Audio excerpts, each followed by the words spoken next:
Hello, everyone, and welcome to another episode of Autism Stories. I'm your host, Doug Bletcher, the founder of Autism Personal Coach. Autistic people are the true experts of the autistic experience, and Autism Stories is where we interview autistic people to learn from their stories, experiences, and get their insights.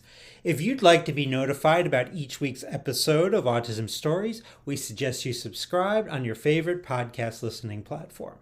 We would also appreciate it if you could give us a positive rating and review, as it will help others to learn about autism stories.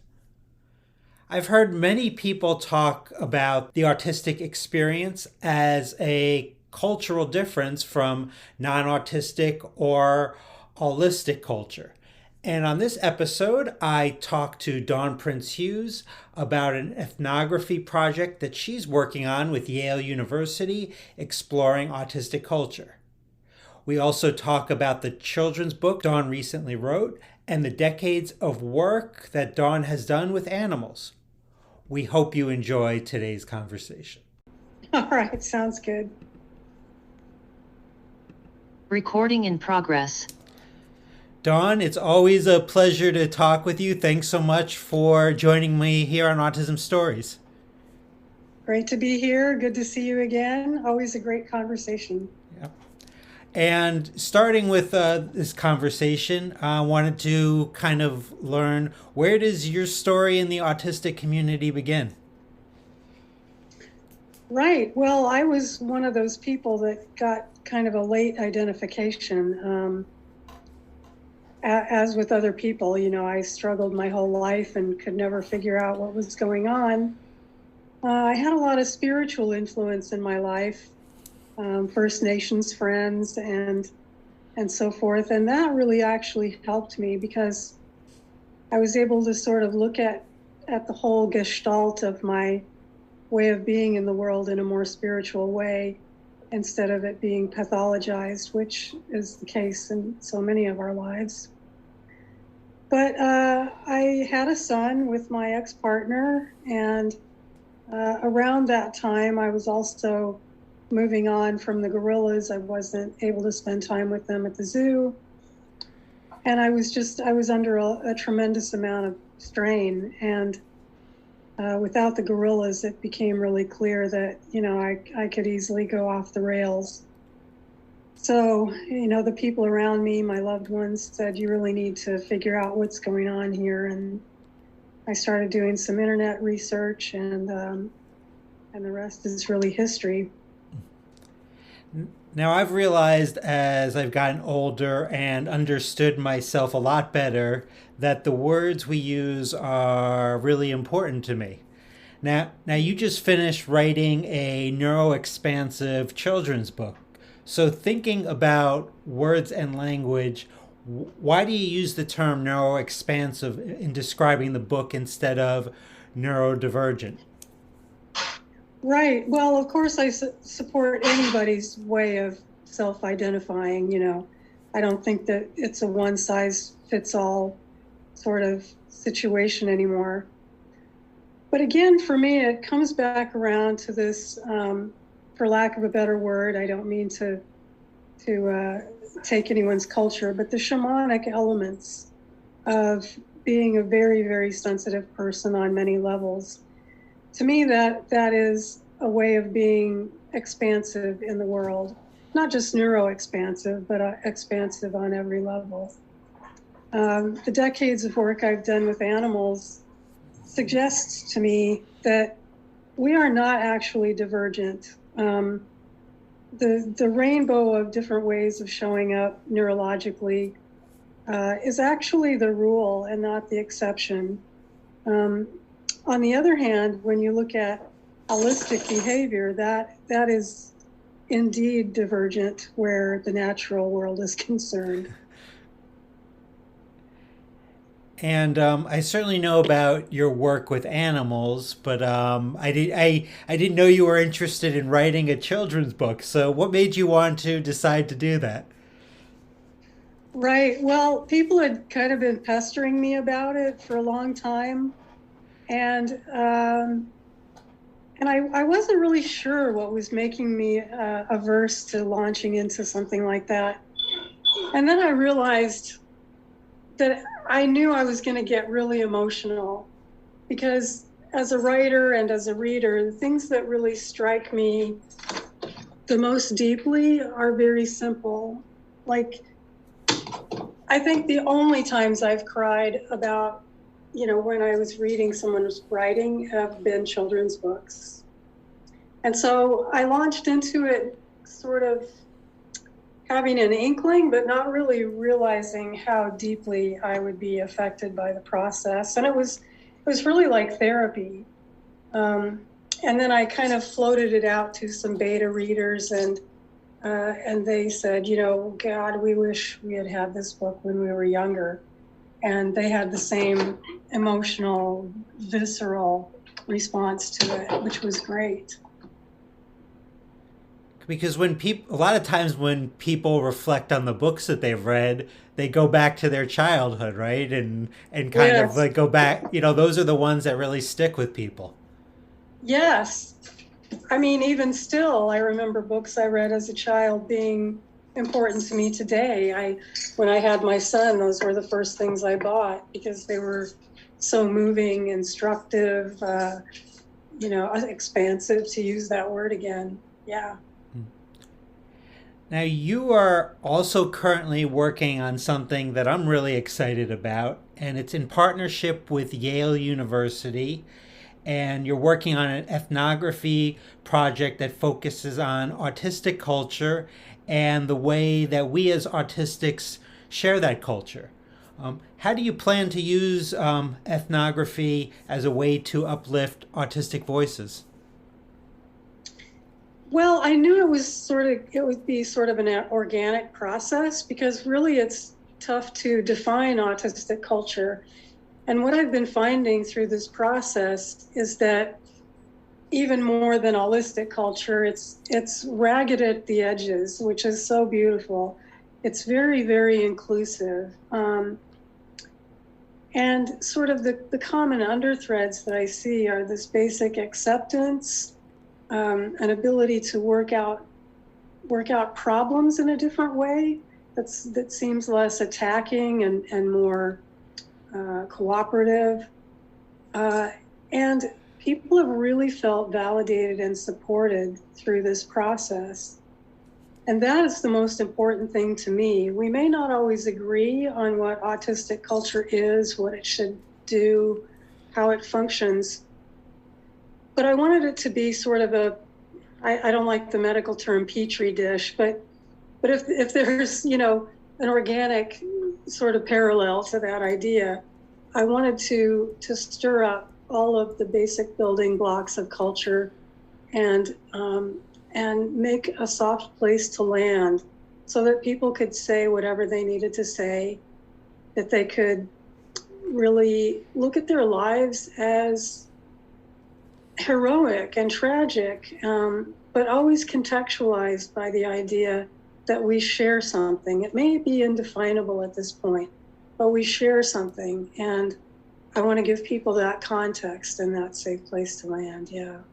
It's interesting to hear you talk about autistic culture and problem solving being cooperative, because for me, one of the ways that I feel like my autism presents itself is that I'm always looking to collaborate. I guess maybe one of the reasons why podcasting is and hearing other stories is really important to me.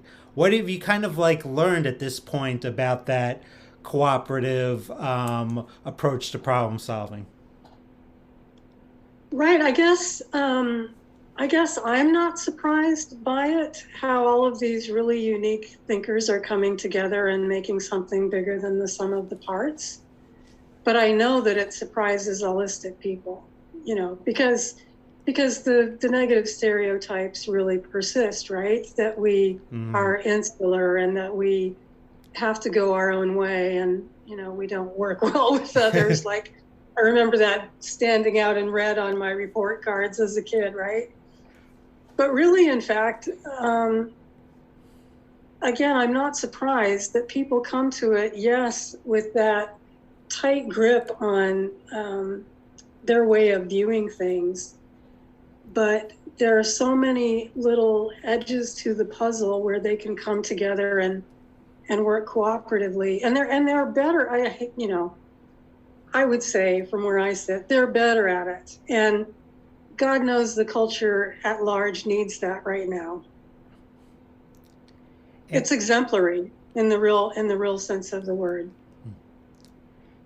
Now, in thinking about your ethnography project, are there ways that our autistic listeners can get involved in this project? Yes, the easiest way is to go on Facebook, and it's you actually have to look it up, do a search, because we didn't want broadcast everywhere yet.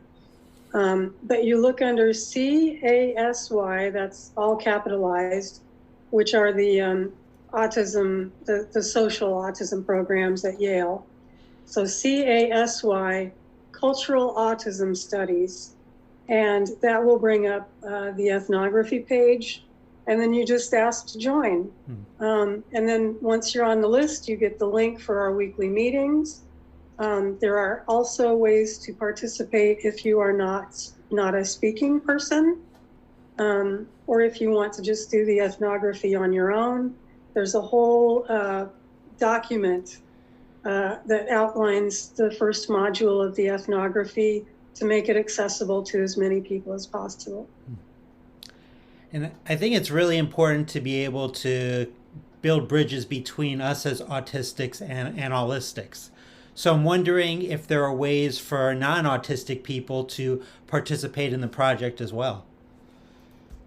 Yes, that's very important, and I agree with you that we can do all this great work among ourselves, but until we actually build those bridges, it's all for naught, right? So currently, the person that runs Casey, the Casey arm, Roger Joe, he is an allistic person who always comes to our meetings and has learned a lot, and he's been a great voice. I really welcome anyone who is a student of autism to come and listen. If you are not spectrum or expansive or however you identify, I ask people to sort of just blend into the background, like let the people have a voice that need to be there. And as far as the document, the written outline of the ethnography, I'm encouraging people, allistic or expansive, to start satellite groups in their own institutions, their own social clubs, whatever. And if allistic people do that, I'm encouraging them to, again, just make sure that the autistic voices are center stage. Now, something that I think's important to many autistic people is communicating in a way that best works for them. So instead of just talking about things, there are so many other ways, creative ways, that we could express how we think or feel. And that's one of the really cool things about this project. Can you talk about other ways that people can contribute to this project other than using mouth or spoken words? Right, and that's what makes this so unique, and it's so exciting to me. Because, all of us can say if we had a nickel for every form we had to fill out, right? And it just gives a completely skewed view of the expansive autistic experience. So many people are not using human language to communicate. Other people are too shy, or I don't want to use that word, but don't choose to jump in a verbal conversation. And so I really wanted to expand it so that people could express themselves in any possible way, whether that's a mathematical formula about how it feels to be engaged with an animal, or a sculpture about being bullied and rejected, or a painting about the great gifts of sensory expansiveness that we enjoy. And that's been really neat to watch. watch that process unfold for people. People have offered pieces of music. Yeah, and there's just really, again, no limit to the ways that folks can communicate, and I love that. And you were just talking about human language. And, one of the things here on this podcast over the last year plus is I've spoken with a lot of non speakers on here. And I'm just wondering, from your wonderful background of working with gorillas, how you look at this concept of human language as the supposed superior way for us to communicate with one another. Right, right. And I think language is sort of the foundation for this strange divergence I was talking about with holistic people, that it is so relied on, and yet it is so inefficient and so ripe for misinterpretation. Working with the gorillas, that just wasn't the case. And of course, I don't feel like it's an insult to compare anyone to animals, because they're beautiful, and I feel in some ways they are superior communicators. And so I really enjoy the opportunity to get to interact with people that aren't, making noises with the hole in their face. I don't get it. Like, I have an auditory processing difficulty, and, I usually have the energy to keep up with it and have a good conversation, but silence and movement is my first language. And I think that's true, obviously, of a lot of people, including my gorilla family. And I think if we can make our way back there, it lends itself to a deeper, more primal mode of understanding, deeper connections, better humility. Because, for example, you have to try different things rather than just, making noises with your mouth. You have to try a variety of modalities to connect with someone, and that's a humbling experience. You have to be able to look like a fool, for it to work. And that's good. That's good for us.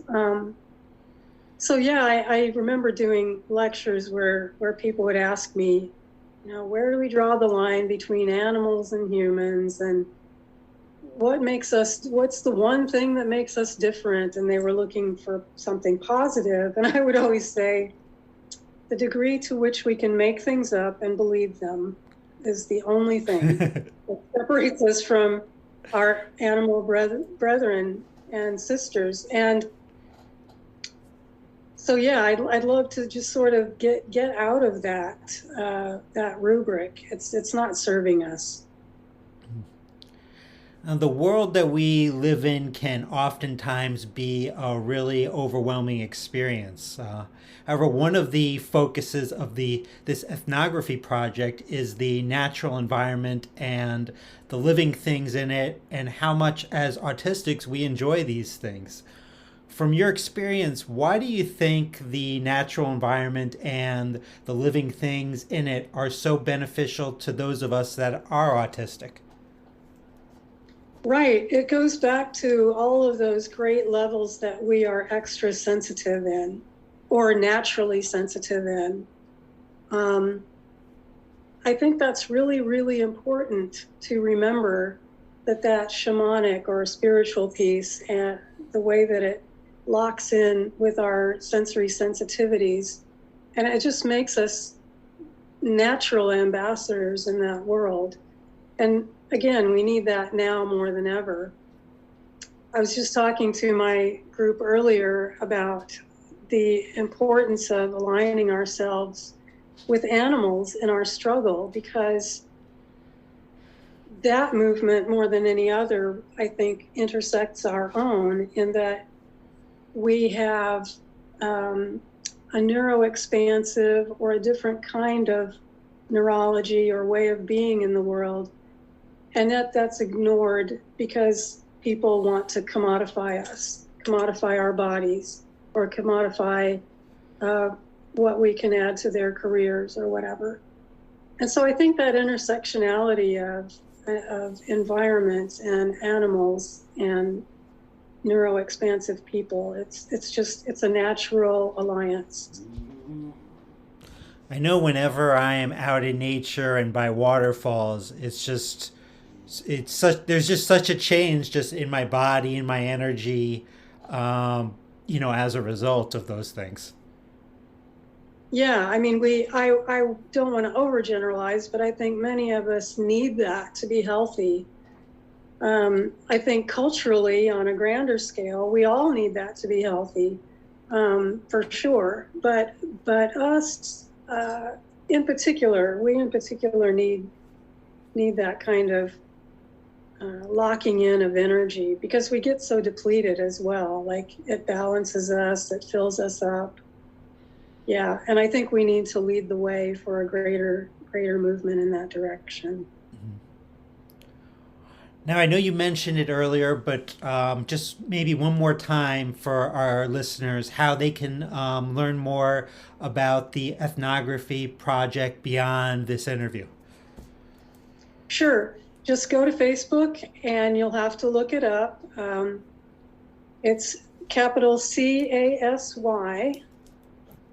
Cultural Autism Studies will come up. The KC Cultural Autism Studies Ethnography Project page will come up.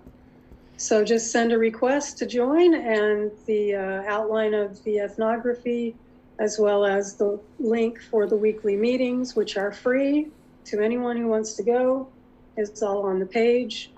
We meet at this point Mondays at 1 o'clock Eastern Time. We just have like 2 or 3 weeks left to go with this run of the module. But in a month or two, I'm starting a second module, which will be specifically focused on autistic spirituality or neuroexpansive spirituality. So I'm really looking forward to that. I'm very interested in that, so I'm gonna I'm gonna have to clear my calendar a little bit to make sure I make one of these meetings done. That would be great. You are very welcome, and I'll make announcements on the page. And again, if you're interested in doing the original first module, which covers a lot of different areas of life, that outline is there, and you can write or paint or math your way through it and send it to me, and I'll make sure that it becomes part of the greater body. Mm-hmm. Well, it's always an honor talking with you, Dawn. Thanks so much for making time for this conversation today. You bet. Love your questions and always love to talk. Recording stopped. Thanks so much to Dawn for the conversation.